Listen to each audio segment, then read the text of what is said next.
아담 스미스가 우파의 아버지인가?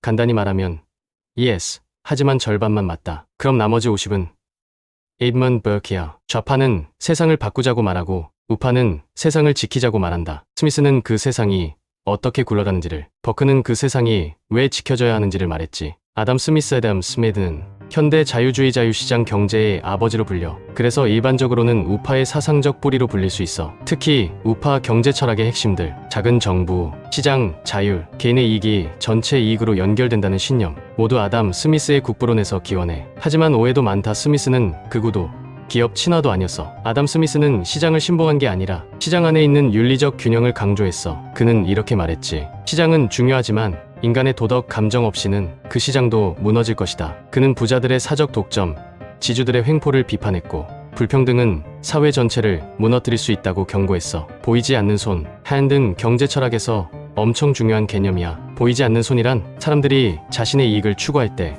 마치 보이지 않는 손에 이끌리듯 사회 전체의 이익이 증진된다. 쉽게 말하면 나는 나 잘 되려고 한 건데 그게 결국 세상을 굴리는 힘이 되더라. 제빵사는 이웃을 배불리 먹이기 위해 빵을 굽지 않아. 자신이 잘 되려고 돈 벌려고 굽는 거야. 그런데 그게 결국 모두를 위한 빵이 돼. 우리가 서로를 위해 산다는 착각이 아니라 결국 자신을 향한 욕망의 방향이 겹쳤을 때란다. 아무도 너를 위해 사는 사람은 없어. 모두가 자신을 위해 사는 중이지. 그런데 이상하지? 그 덕분에 우리는 매일 아침 빵을 먹고 버스를 타고 택배를 받아. 각자가 자신을 위해 움직이는 그 손이 세상을 돌리고 있는 거야. 그럴 때 가장 이상적인 세상을 만든다고 생각하지. 보이지 않는 손은 국부론에서 단 한 줄밖에 나오지 않아.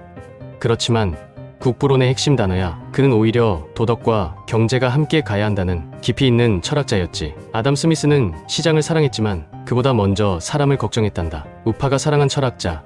그러나 그가 남긴 경고, 부자들은 늘 더 많은 법과 제도를 원한다. 자신의 이익을 지키기 위해서다. 대기업, 정치 로비, 독점 구조 보여줌. 스미스는 경고했다. 자유시장 안에도 탐욕과 독점은 자라난다고. 그가 원한 건 시장이 아니라 사람이 중심인 세상이었다. 좌파의 아버지가 마르크스라면 우파의 아버지는 누구인가? 이건 단순히 이름 하나 찍는 게 아니라 우파 철학의 정체성을 꿰뚫는 질문이야. 정확하게 말하면 우파의 뿌리는 한 명이 아니라 몇 명의 핵심 인물들이 있어. 그 중에서도 가장 대표적인 우파의 아버지는 이 두 명이야. 아담 스미스, 에드먼드 버크. 보수주의 철학의 원형. 프랑스 혁명에 반대하며 프랑스 혁명에 대한 성찰 저술 1790. 급진적 변화보다 점진적 개혁, 전통, 질서를 강조. 인간은 불완전함으로 정부의 역할은 안정과 책임에 있다고 주장. 사회는 계약이 아니라 유산이다. 개인의 자유도 질서와 공동체 속에서만 의미가 있다는 사상은 현대 보수주의의 철학적 뼈대를 이뤄. 애덤 스미스 경제 우파의 아버지, 에드먼드 버크 정치문화적 우파의 아버지야.